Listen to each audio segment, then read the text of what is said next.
സിനിമയും മീഡിയയും പഠിച്ച് പതിവ് വഴികളിൽ നിന്ന് മാറി കൃഷിയിലും സംരംഭകത്തിലും സ്വന്തമായൊരു സ്ഥാനം കണ്ടെത്തിയ വ്യക്തി. പുതിയ ആശയങ്ങൾക്കും പരീക്ഷണങ്ങൾക്കും മുമ്പിൽ പേടിയില്ലാതെ മുന്നോട്ട് പോകുന്ന ഒരു വ്യക്തി. സമൂഹത്തിനും സ്വന്തം നാടിനു വേണ്ടി പ്രവർത്തിക്കുന്ന ഒരു യുവ നേതാവ് ജോസ്മോൻ ജേക്കബ്.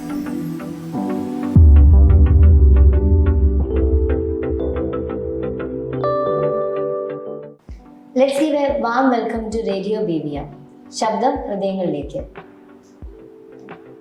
ഇപ്പം ജോസഫ് ചേട്ടയുടെ കാര്യം നോക്കുകയാണെന്നുണ്ടെങ്കിൽ ഞാൻ പഠിച്ചുകൊണ്ടിരുന്നപ്പോൾ നിങ്ങളിവിടെ ഉണ്ടായിരുന്നല്ലോ. അപ്പോൾ ഞങ്ങൾ ഒത്തിരി കണ്ടിട്ടുണ്ടെങ്കിലും ഒരു മെമ്പറായിട്ടൊക്കെ ആദ്യമായിട്ടൊക്കെ കാണുന്നത്. നിങ്ങൾ മീഡിയ പഠിച്ചു, അത് കഴിഞ്ഞ് അഗ്രികൾച്ചറിലേക്ക് പോയി, ഇത് ഇപ്പം ഒരു മെമ്പർ അല്ലെ ഒരു പൊളിറ്റീഷ്യനായിട്ട് എത്തിയിരിക്കുന്നു. അതിൻ്റെ ഒരു ജേർണിനെ ഒന്ന് പറഞ്ഞുതരാമോ? അത് ശരിക്കും പറഞ്ഞൊരു രസകരമായിട്ടുള്ളൊരു ടൈം പീരീഡ് ആണത്. ശരിക്കും പറഞ്ഞാൽ കോവിഡിൻ്റെ സമയത്താണ് നമ്മൾ പണ്ട് തൊട്ടേ നമുക്ക് കൃഷിയും കാര്യങ്ങളുണ്ട്, എന്നാൽ പോലും നമ്മൾ ആ കോവിഡിൻ്റെ സമയത്ത് ഫുള്ളായിട്ട് കൃഷി കാര്യങ്ങളായിട്ട് ഇറങ്ങി. അതുപോലെ നമ്മുടെ ഡ്രയർ യൂണിറ്റ് ഉണ്ട്, ബിസിനസ് നമ്മൾ വീട്ടിലെ സാധനങ്ങൾ ഉണങ്ങാൻ വേണ്ടി സ്റ്റാർട്ട് ചെയ്തതാണ്. അത് കോവിഡ് കഴിഞ്ഞപ്പോഴത്തേക്കും നമ്മൾ ഡെവലപ്പ് ചെയ്തു, ബിസിനസ് എന്നുള്ള രീതിയിലാക്കി. അതിൻ്റെ ഇടയ്ക്കാണ് ഞാനിവിടെ മീഡിയ പഠിക്കാൻ വേണ്ടി കയറിയത്. പക്ഷേ അന്ന് എല്ലാവരും ചോദിക്കും, ഈ കൃഷിയും പരിപാടിയായിട്ട് നടന്നിട്ട് നീ എന്തിനാ മീഡിയ പഠിക്കാൻ പോയത്, എല്ലാവരും ചോദിക്കുന്നൊരു ചോദ്യമായിരുന്നു. പക്ഷേ ഇന്നത്തെ ഒരു ജെൻസി കാലഘട്ടത്തിൽ എല്ലാം മീഡിയ ആണ്. നമ്മളൊരു കൃഷി ചെയ്താൽ പോലും നമ്മൾ വീഡിയോ എടുത്ത് പബ്ലിസിറ്റി ചെയ്യുന്നൊരു കാര്യമാണിത്. അപ്പം നമ്മൾ ബിസിനസ്സിനാണെങ്കിൽ പോലും നമുക്കത് പഠിച്ച് കഴിയുമ്പോഴത്തേനും നമുക്ക് അഡ്വർടൈസ്മെൻറ്റ് കാര്യങ്ങളെല്ലാം ചെയ്യാമെന്നുള്ള ഉദ്ദേശത്തോടു കൂടിയാണ് ഞാൻ പിന്നെ മീഡിയ പഠിക്കാൻ വന്നത്. അത് ഒത്തിരി ഹെൽപ്ഫുള്ളായി. ഇപ്പം കൃഷി വെച്ച് നോക്കുമ്പോൾ മീഡിയ ഒത്തിരി ഹെൽപ്ഫുൾ ആയിട്ടുണ്ട്. തീർച്ചയായിട്ടും. കാരണം നമുക്ക് അങ്ങോട്ടുള്ള ഇപ്പം നമുക്ക് തിരക്കാണെങ്കിൽ പോലും നമ്മുടെ കൂടെ ഉള്ളവർ നമ്മളതിന് ഹെൽപ്പ് ചെയ്യുന്നുണ്ട്, നമുക്ക് അവരെയും കൊണ്ട് ചെയ്യിക്കാനൊക്കെ പറ്റുന്നുണ്ട്. കാരണം നമുക്ക് ബിസിനസ്സിനാണെങ്കിൽ പോലും ഇപ്പോൾ അഡ്വർടൈസ്മെൻറ്റുകൾ വേണം, അതൊക്കെ ആണെങ്കിലും അവരൊക്കെയാണ് നമ്മളെ സഹായിക്കുന്നത്. ഇപ്പം ജോസഫ് ചേട്ടൻ ഇവിടെ ഞാൻ ഓർക്കുന്നുണ്ട്, ഞങ്ങൾ ഡിഗ്രി പഠിച്ചിരുന്നപ്പോഴാണ് ചേട്ടയ്ക്ക് കർഷകശ്രീ കിട്ടിയത്. അപ്പോൾ ഇവിടെ കോളേജിൽ വിളിച്ച് അവാർഡൊക്കെ തന്ന് ഞാൻ ഓർക്കുന്നുണ്ടായിരുന്നു. അപ്പോൾ അന്ന് എന്തായിരുന്നു ഒരു ഒരു ഫീലിങ്സ്, എങ്ങനെയായിരുന്നു അത് വിളിച്ച് അറിഞ്ഞപ്പോൾ ഉണ്ടായ ഒരു സന്തോഷം? അത് നമുക്ക് വളരെ സന്തോഷമുള്ളൊരു സമയമാണത്. കാരണം നമുക്കിതുവരെ ഒരു പഠനവുമായി ബന്ധപ്പെട്ട് നമുക്കൊരു അവാർഡോ കാര്യങ്ങളോ നമുക്കങ്ങനെ വാങ്ങാനുള്ളൊരു സംഭവങ്ങൾ കിട്ടിയിട്ടില്ല. പക്ഷേ ഇങ്ങനൊരു സാഹചര്യത്തിലേക്ക് വന്നപ്പോൾ നമ്മൾ ഒട്ടും പ്രതീക്ഷിക്കാതെയാണ് ഈ ഒരു അവാർഡ് നമുക്ക് ലഭിച്ചത്. അത് കഴിഞ്ഞപ്പോൾ നമ്മൾ ഓരോ പരിപാടികൾ വരുന്നു, ഓരോ മീറ്റപ്പ് കാര്യങ്ങൾ എല്ലായിടത്തും നമ്മൾ ആദരിക്കലും പരിപാടിയെല്ലാം ചെയ്യുന്നുണ്ട്. നമ്മുടെ കോളേജിൽ തന്നെ നമ്മുടെ കോളേജിൻ്റെ യൂട്യൂബ് ചാനലിലെല്ലാം നമ്മൾ വീഡിയോ എല്ലാം ചെയ്തിട്ടുണ്ട്. അച്ഛനൊക്കെ നല്ല രീതിയിൽ സപ്പോർട്ട് ചെയ്യുന്നുണ്ട്. കാരണം ആ സമയത്ത് തന്നെ എനിക്ക് ഈ ഇവിടെ നമ്മുടെ കൃഷിഭവനിലെ ചെറിയ കാര്യങ്ങളൊക്കെ ചെയ്യാൻ വേണ്ടി ചെറിയ ജോലി ഉണ്ടായിരുന്നു. അപ്പോൾ മിക്കവാറും ഇവിടുന്ന് ഒരു ഹാഫ് ഡേ ലീവ് എടുത്തിട്ടായിരിക്കും അതിൻ്റെ ഡ്യൂട്ടിക്ക് പോകുന്നത്. അപ്പോൾ അച്ഛനൊക്കെ അതിന് നല്ല സപ്പോർട്ടുണ്ടായിരുന്നു. അപ്പം ഈ കൃഷിയിലിപ്പം കൃഷി ചെയ്യുന്നുണ്ട് തന്നെ ഇപ്പോൾ ഒരു ബിസിനസ് ചെയ്യുന്നുണ്ടല്ലോ. അപ്പം ആ ബിസിനസ്സിലേക്ക് എത്തിപ്പെട്ടത് എങ്ങനെയാണ്? അതൊത്തിരി ഇപ്പം പൊളിറ്റിക്സിലേക്ക് കയറാൻ ഒത്തിരി ഹെൽപ്പ് ചെയ്തിട്ടുണ്ടോ? ഈ ബിസിനസ് കൃഷി അതൊക്കെ പൊളിറ്റിക്സിൽ ചേട്ടൻ എത്രത്തോളം ഹെൽപ്പ് ചെയ്തിട്ടുണ്ട്? അത് എത്രത്തോളം ഹെൽപ്പ് ചെയ്തിട്ടുണ്ടെന്ന് പറഞ്ഞാൽ ഞാൻ പറഞ്ഞല്ലോ നേരത്തെ നമ്മൾ ചെറുതായിട്ട് തുടങ്ങിയത് കോവിഡായപ്പോഴത്തേക്കും നമ്മൾ സ്റ്റാർട്ട് ചെയ്തത്. പക്ഷേ എന്നാൽ പോലും നമുക്ക് ജനങ്ങളൊക്കെ ആയിട്ട് നല്ല മിംഗ്ലിങ് ആണ്. നിങ്ങൾക്ക് അറിയാമല്ലോ, നമുക്ക് ഇവിടെ ആണെങ്കിൽ പോലും എനിക്ക് അറിയുന്നേക്കാൾ കൂടുതൽ എന്നെ അറിയുന്നവരായിരുന്നു ഇവിടെ കൂടുതൽ.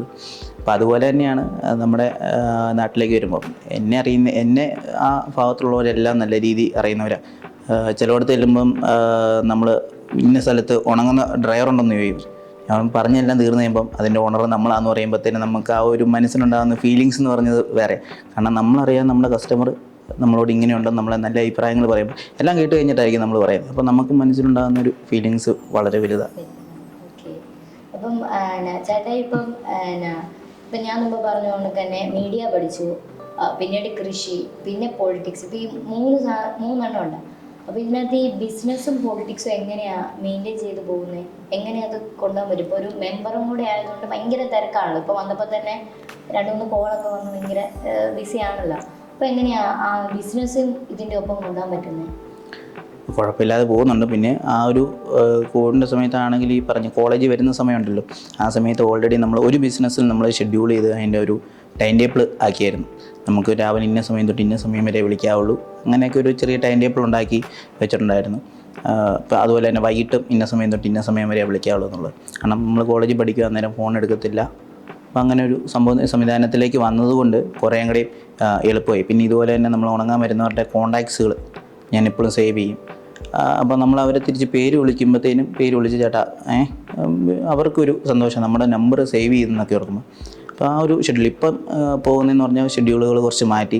ഇപ്പം നമുക്ക് കോൾ വരുമ്പോൾ നമ്മൾ ഫാക്ടറിയിലേക്ക് ഫോർവേഡ് ചെയ്യും, അവിടെ നിന്ന് തിരിച്ച് കസ്റ്റമേഴ്സിനെ വിളിക്കും. അങ്ങനെ ആ ഒരു ഷെഡ്യൂളിലാണ് ഇപ്പോൾ പോകുന്നത്.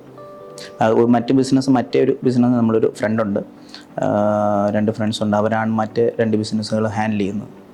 ഈ പൊളിറ്റിക്സ് ചെറുപ്പം തൊട്ടേ ഇൻട്രസ്റ്റഡ് ആയിരുന്നു ചേട്ടാ? ഇപ്പം ഞാൻ കഴിഞ്ഞ ഇടയിൽ വാട്സപ്പ് എടുത്തപ്പോൾ എനിക്ക് തോന്നുന്നു ജോസ്മോൻ ഇവിടെ മരങ്ങാട്ടുപള്ളി വിജയിച്ചു എന്ന് പറഞ്ഞ് ഒത്തിരി പേരുടെ സ്റ്റാറ്റസ് ഒക്കെ കണ്ടപ്പോഴാണ് ഞാൻ അറിയുന്നത് ദൈവമേ ചേട്ടൻ മത്സരിക്കുന്നുണ്ടായിരുന്നു, ചേട്ടയ്ക്ക് പൊളിറ്റിക്സ് ഇത്ര ഇൻട്രസ്റ്റ് ആയിരുന്നു എന്ന്. അപ്പോൾ ചെറുപ്പം തൊട്ട് ഈ പൊളിറ്റിക്സിൽ ഇൻട്രസ്റ്റഡ് ആയിരുന്നു, കൃഷി പോലെ തന്നെ ഒന്നിച്ച് കൊണ്ടുപോകൊണ്ടിരുന്നായിരുന്നു? നമ്മൾ ജനങ്ങളുമായിട്ട് ആ ഒരു ഇടപെടാൻ ഭയങ്കര താല്പര്യമുള്ള ഒരു വ്യക്തിയായിരുന്നു ഞാൻ. അതിൻ്റെ ഇടയ്ക്ക് നമുക്ക് സംഘടനയുണ്ട്, SMIM zero Malabar youth movement എന്ന് പറഞ്ഞു. അപ്പം അതിനകത്ത് പ്രവർത്തിച്ചുകൊണ്ട് അങ്ങനെ ഒരു ബന്ധങ്ങൾ നമുക്ക് ഉണ്ടായിരുന്നു. അതുമായിട്ട് ബന്ധപ്പെട്ട് സാമൂഹിക പ്രവർത്തനങ്ങളും മറ്റു സാമൂഹികമായിട്ട് ബന്ധപ്പെട്ടുള്ള എല്ലാ പ്രവർത്തനങ്ങളും ചെയ്യുന്നുണ്ടായിരുന്നു. അതിൽ നിന്നാണ് പിന്നെ നമ്മൾ പിന്നെ എൻ്റെ ഒരു 17ാമത്തെ വയസ്സിൽ ഞാനൊരു പൊളിറ്റിക്സിലേക്ക്, അതിന് മുമ്പ് ഉണ്ടായിരുന്നു, നമുക്ക് ചെറിയൊരു താല്പര്യം ഉണ്ടായിരുന്നു. അത് കഴിഞ്ഞൊരു 17ാമത്തെ വയസ്സ് തൊട്ടാണ് നമ്മൾ ഈ പൊളിറ്റിക്സിലേക്ക് ഇറങ്ങുന്നത്. പക്ഷേ പുറത്തുള്ളവർക്ക് അതറിയത്തില്ലെങ്കിൽ പോലും നമ്മൾ വർക്ക് കാര്യങ്ങളൊക്കെ ചെയ്യുന്നുണ്ട്. പിന്നെ അത് ചെയ്യുന്നതിനോട് ഇതും അതുപോലെ അങ്ങ് പോകുന്നു, കുറച്ച് തിരക്കുകൾ കൂടി വന്നേ ഉള്ളൂ.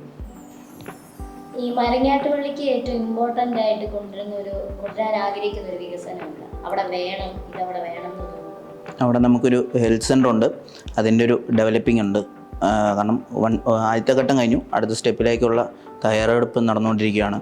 അതുകൂടാതെ അവിടുത്തെ സ്കൂളുകളുടെ ശോചനീയാവസ്ഥ ഡെവലപ്പ് ചെയ്യുക. അതുപോലെ തന്നെ വഴികൾ പലതും തന്നെ മോശമായി കിടക്കുന്ന വഴികളാണ്. അത് പലതും ചെയ്യുന്നതെന്ന് വെച്ചാൽ പതിയായിട്ടാണ് ചെയ്യുന്നത്. നമുക്ക് മാക്സിമം ഒറ്റയടിക്ക് തീരാൻ പറ്റുമോ, നമുക്ക് ഫണ്ട് കിട്ടുന്നതിൻ്റെ ഇതനുസരിച്ച് ഒരു റോഡാണെങ്കിൽ ഒരു റോഡ് പക്കാ നീറ്റായിട്ട് ചെയ്യുക എന്നുള്ളൊരു കാഴ്ചപ്പാടില്ല. അത് സ്ട്രീറ്റായിട്ട് അങ്ങനെയുള്ള കാര്യങ്ങളാണ് മെയിനായിട്ട് നമ്മൾ നോക്കുന്നത്. അപ്പോൾ ഇത്രയും വികസനങ്ങൾ കൊണ്ടുവരണമെന്ന് ആഗ്രഹമുണ്ട്. അപ്പോൾ അതിന് ഈ ജനങ്ങളുടെ ഇടയിൽ നിന്നുള്ള സപ്പോർട്ട് എങ്ങനെയാണ്? നല്ല രീതിക്കാണോ അതോ മോശം രീതിക്കാണോ? ജനങ്ങളുടെ പ്രതികരണം എന്ന് പറഞ്ഞാൽ ഇപ്പം ഏത് ഇതെടുത്താലും അതിനകത്തൊരു പോസിറ്റീവും ഉണ്ടാവും, നെഗറ്റീവും ഉണ്ടാവും. ഒന്നാമത്തെ കാര്യം എന്ന് വെച്ചാൽ ഞാൻ മത്സരിച്ചത് എൻ്റെ സ്വന്തം വാർഡിൽ നിന്നല്ല, ഞാൻ വാർഡ് മാറിയിട്ടാണ് മത്സരിച്ചത്. ആ വാർഡ് മാറിയപ്പോൾ ഉണ്ടായിരുന്ന സപ്പോർട്ട് നമ്മൾ ആദ്യമൊക്കെ പേടിച്ചായിരുന്നു. പക്ഷെ അത് കഴിഞ്ഞ് ജനങ്ങളുടെ ആ ഒരു സപ്പോർട്ട് എന്ന് പറഞ്ഞാൽ നമുക്ക് പറഞ്ഞറിയിക്കാൻ വയ്യാത്തൊരു സപ്പോർട്ടായിരുന്നു. അത് പിന്നീട് ഇനി മുന്നോട്ടുള്ള പ്രവർത്തനങ്ങളിലും ആ സപ്പോർട്ട് കാണും എന്നുള്ള പ്രതീക്ഷ നമുക്കുണ്ട്.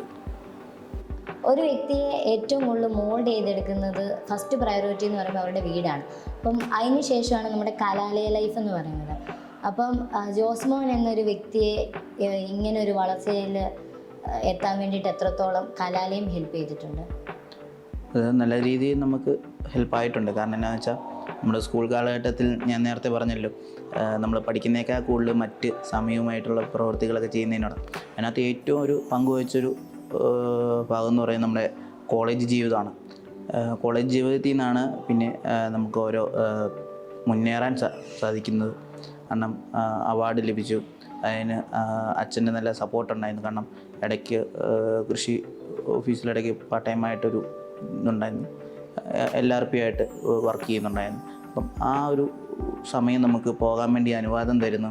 കാരണം നമുക്കിവിടെയുള്ള എന്ത് കാര്യങ്ങളും നമുക്ക് ഓപ്പണായിട്ട് എല്ലാവരോടും പറയാം.